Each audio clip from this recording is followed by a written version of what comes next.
Hey everyone, welcome to another episode of Hazardous Verbal Waste. I am your host, Josh Shiro-chan. Today we have a few things to go over. Let me just scroll to my notes for this episode. Okay, first I'd like to start by apologizing for missing last week. I know I said I'd try and get a show out every week. Excuse me. Unfortunately, things get a little hectic when you're getting down to the wire for a move. Me and my wife are moving to Washington, as I've said before. So, things are getting a little rough. Trying to get everything done so that we can, on May 14th, hit the road. Get out of Pennsylvania, move out to the best coast, and just have a blast. So, there is that. I do want to thank all my new viewers and Facebook fans. I want to encourage you to share the videos that you watch and subscribe to the channel so that and hit that bell so that you're notified when new videos come up. I also want to encourage you to go to Patreon. If you really love this show, subscribe on Patreon. Just a couple bucks a month, less than a cup of coffee. And you can get access to exclusive paid subscriber-only content. I have a lot of stuff planned coming up. Some Yu-Gi-Oh! Deck profiles, playthroughs of some of my favorite World of Warcraft dungeons, maybe even a couple videos of my Hearthstone matches, just to name a few things that I'm going to be cooking up. We are moving to, as I said before, we are moving to Washington State in May. May 14th is the day we're hitting the road with our friends Mena and Lex. You guys will see them at that time because I do plan on doing a lot of extra videos for the road trip, which they will be included in. We are almost packed. We're almost ready to pack. We have the bedroom not organized, so all we gotta do is put things in boxes and that room will be done. Back room's a little bit of a mess. I've been living in my apartment for the past, I want to say, 11 years now, and I've seriously collected a lot of junk from living in the apartment, plus all the stuff I brought with me from my parents' house when I moved out, plus all the stuff I brought with me from when I was in the Navy. It's a mess. So we're going through it all. We're gonna have everything cleared out down to the bare minimums. We're gonna pack the car with everything we need for the road trip, and we're gonna pack a moving container from U-Haul with everything else that we're not taking with us on the road trip. I did want to talk to you guys today about a new development in my medical life. I recently applied for and was approved for the Pennsylvania medical marijuana card. In Pennsylvania, we can vape, we can use oils, tinctures, lotions, pills, so that's pretty cool. It was an easy enough process. You just find a doctor that can do the recommendation, log on to the website, register, go to the appointment, doctor does a quick exam. You have to bring with you your medical records showing the diagnosis of whatever condition it is that you're looking to get relief from with the medical marijuana. So, you have to have your medical records with you. After you get approved by the doctor, you go online, pay a small fee beyond what the doctor charges, and in a week you got your card. Another week the card's active. Right now in my area, the closest dispensary is in Butler. Pennsylvania, so about an hour and a half away. Bit of a trek, but hey, if it helps me get through the day, I'm willing to try it.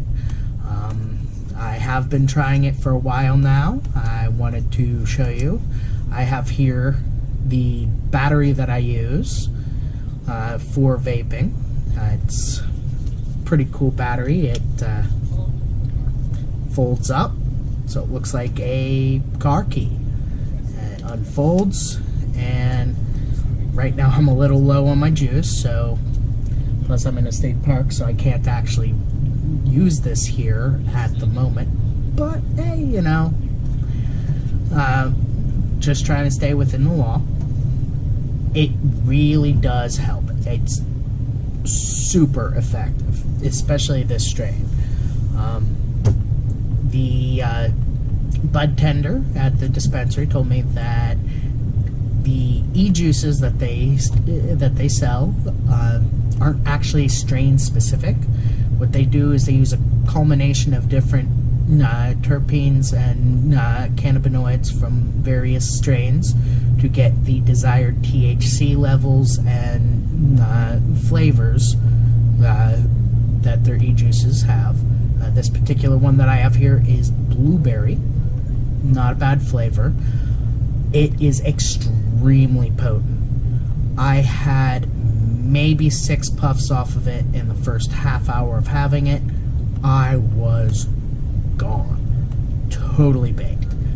First time in my life using marijuana that I actually got high, which was astounding for me because the way my brain works with the autism, I don't get intoxicated easily. I can get intoxicated, but it takes a lot for me to get intoxicated. This stuff, just wow, it was ridiculous. My lower back pain from the arthritis that I was diagnosed with, gone. So, I mean, it works. But, you know, I can't say it's for everyone. If you're in a state that has legal medical marijuana, I would seriously suggest that you look into what conditions your state allows for the medical. If you are in a state that has recreational, honestly, I wouldn't even bother with the medical. Just go straight for the recreational and get as blazed as you want. Responsibly, of course. You know, don't be high and drive. Don't do anything stupid or illegal while you're high. Don't get high in public places unless, of course, you know, your town has a safe place for people to use their cannabis. All I'm saying is don't break the law. Make sure that if you are partaking in a legal manner. Right. But that's enough about me. Time to get into the news of the week. In movie news, as reported by, and I apologize to to this particular person if I butcher the name. I really do apologize. Ramin Setude over at Variety reports that Netflix has pulled out of the Cannes Film Festival held in France following new rule changes regarding a ban on films without theatrical distribution in France from competing. Basically what this means is that in order for a film to be entered into competition at the Cannes Film Festival, that film is required to have a theatrical release. Even further disqualifying Netflix is the stipulation within this new rule that no film can have a home viewing release for at least 36 months after the theatrical release. Basically, this means that all of Netflix's films can't compete because what Netflix likes to do is they'll either direct release on their streaming platform a new movie that they've done, or they will simultaneously release it in theaters and on their streaming service. One of the most notable occurrences of this was The Interview, the Seth Rogen and James Franco movie. Excellent movie, by the way. Really funny. So, the president of Netflix did say, I believe it was the president, I do apologize, don't quote me on this if I have it wrong, but one of the higher up execs did tell Ramin that they will be sending executives to the festival to make purchases of new films that are being shown, but they will not be showing any of their own films there. They will not be going with any new films, which kind of sucks because the whole point of a film festival is to see new films. And it's kind of stupid that Netflix, which has become a production company in its own right with several hit movies like I can't remember the name of it at the moment. I will add it in the description. The new movie with Will Smith about the fairies and ogres and orcs and everything. Excellent movie in my opinion. Little bloody, but really cool. Let's see. Next up, my Ready Player One review. I am going to be reviewing the movie. I will do my absolute best to make this review spoiler free, so don't get mad at me if I spoil something by accident. I do apologize. If you don't want to hear anything about this movie and you want to go into it with a fresh look without any pre-warning, I suggest that you skip ahead or just stop listening now. Basically, the premise of the movie is that in this near post-apocalyptic world, everyone is playing virtual reality games. And the father of the virtual reality universe, called the Oasis, dies and leaves an Easter egg in his game that if somebody finds it, they win control of his company and his entire fortune. I mean, who wouldn't go after that? So we follow this kid, Wade Watts, and his adventures going through the game, going through all the puzzles that the creator laid out to find the egg. We meet a couple of his friends, both in-game and then in real life. And, they fight against the evil corporation that wants to take control of the Oasis and monetize it. Start making people pay subscription fees, advertising. Pretty much everything that's going on with Netflix right now.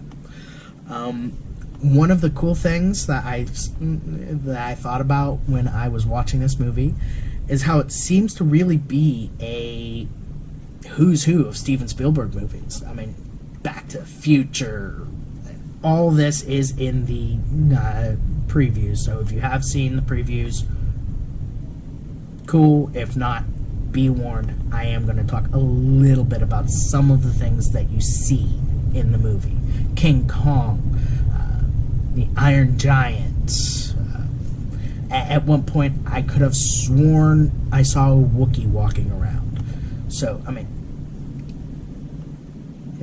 that's George Lucas, not Steven Spielberg. But still, I mean, it's ridiculous how many 80s references are in this movie. It's absolutely redunculous. Another thing that interested me about the movie was the fact that this movie featured technology that is theoretically available today. virtual reality glasses, augmented reality, even the omnidirectional treadmill that a lot of the characters that you see in this movie using when they want to do full body immersion. All of that exists today. The only two things that you see in the previews that are not really commercially available today are the haptic response suit and the gloves. That stuff doesn't actually exist at a commercially available level. I have seen haptic response suits sold in catalogs, but they're hundreds of thousands of dollars. Not really affordable for the average Joe. Personally, in my opinion, I think that we may actually see something similar to the Oasis, conservatively speaking, in the next 10 to 15 years. So, you know, that's a pretty cool thing to think about when you're watching this movie, is that all of the tech that you're seeing exists in some fashion. Okay. Well, that's my semi-spoiler free review of Ready Player One. Make sure you go see it. It's in theaters now. Moving on to the tech news.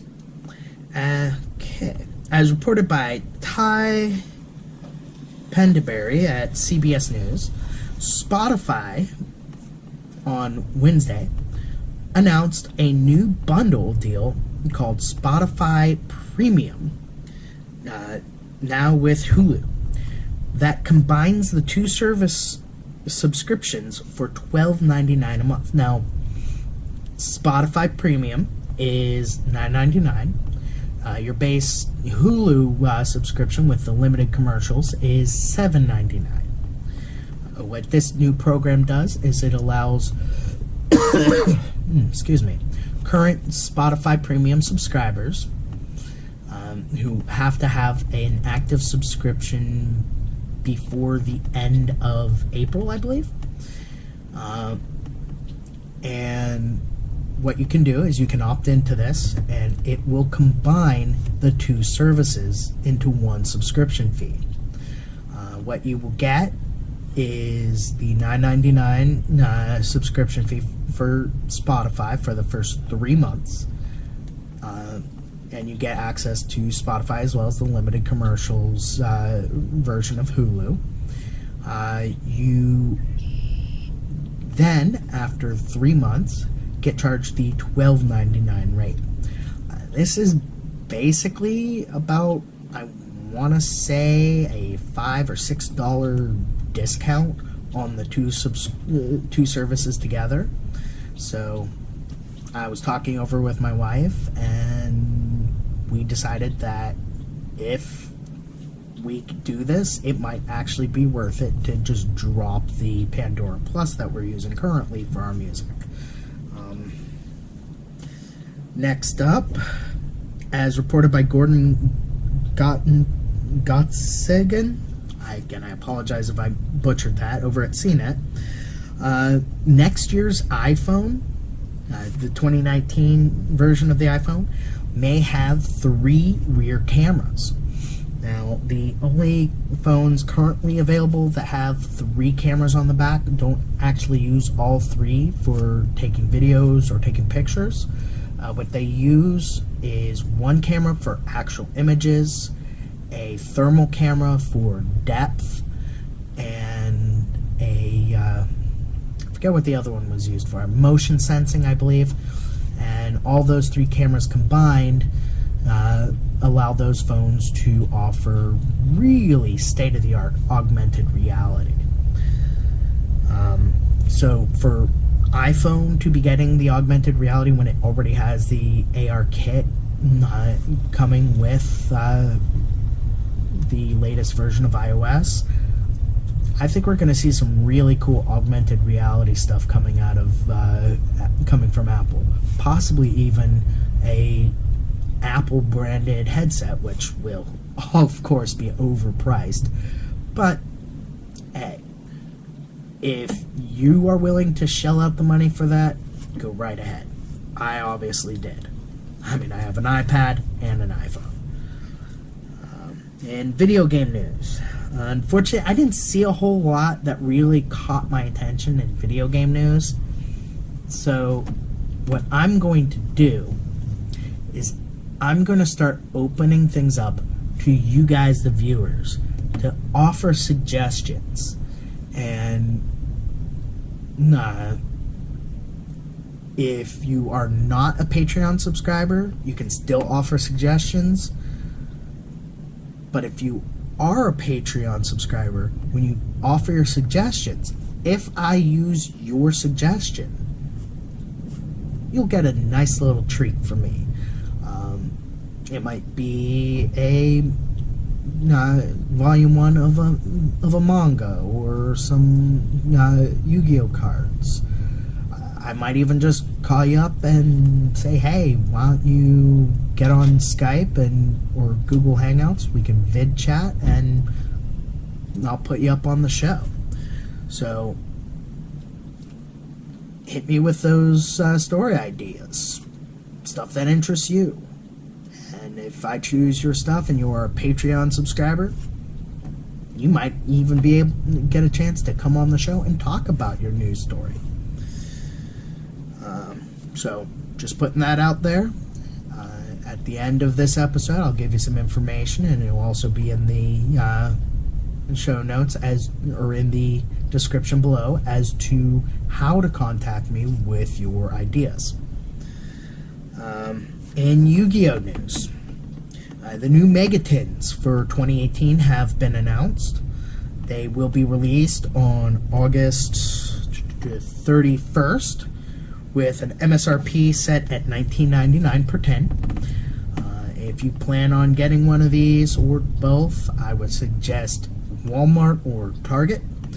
Most hobby shops and unfortunately Toys R Us, which thankfully is going away, overprice these items. So be careful where you go to buy. Make sure you're only paying the $19.99 plus sales tax. Let's see here. The two characters that will be featured on the tins are Jaden from the GX series and Yusei from the 5D series. The Jaden tin will have a new E-Hero Contact Fusion monster. And the Yusei tin will have a new Synchro monster. The new E-Hero monster will actually be getting some support specifically for it in future set releases, so keep checking back and I'll have more information on that for you in either next week's video or the week after or in a future video. Also in the Yu-Gi-Oh world, new rulings have come out. I just heard about this a day or so ago, so I do apologize. I don't have any specifics on these new rulings. The one video I watched highlighting them only went over a few of the new rulings for the new cards that will be coming out. What I'm thinking I'm going to do is a Patreon subscriber only special edition video where I will go over and highlight every last one of these new rulings and how they affect the cards that you're currently using and the cards that will be coming out later this year. Let me see what else. Oh yes, I did want to mention, as I've mentioned a couple of times before, I've got a lot of new features for Hazardous Verbal Waste in the pipe. A lot of cool stuff that'll be coming out soon. The road trip videos, I will definitely make sure to post those. Some of the places that me and my friends and my wife will be visiting, we are going to be visiting, we're going to be heading down to Las Vegas, or not Las Vegas, but Nevada. We are going to be hitting Riverside, Iowa. the future birthplace of James Tiberius Kirk, captain of the USS Enterprise on Star Trek. Kind of why I'm wearing my Next Gen communicator badge pin for this video. So any cool stuff we see along our road trip, I will definitely make sure to get that on video and upload it to you ASAP. That's pretty much all I have for today. I know I kind of ran a little long. My goal is to try and keep these videos under 30 minutes, so I've pretty much got that covered. Again, if you like this video and you like the previous videos and you want to see more, make sure to hit that like and subscribe button down at the bottom. Make sure that you hit that bell icon so that you get notifications when new videos get posted. Make sure to follow me at Twitter at Tosisama. So I'll put that in the description below so that you get the correct spelling. You can also check us out over at Patreon. Make sure to, if you do, that you subscribe for any of the subscription tiers and get that subscriber only content. You can also check me out over on Facebook at JNorthMedia. That's JNorth, one word, media. And you'll be notified of new episodes coming out. You can contact me either through Facebook, Twitter. Our Gmail is hazardousverbal@gmail.com. The Patreon is, of course, patreon.com/hazardousverbal. And that's really all I have for you guys today. So this is Josh Shirachan signing off. Peace.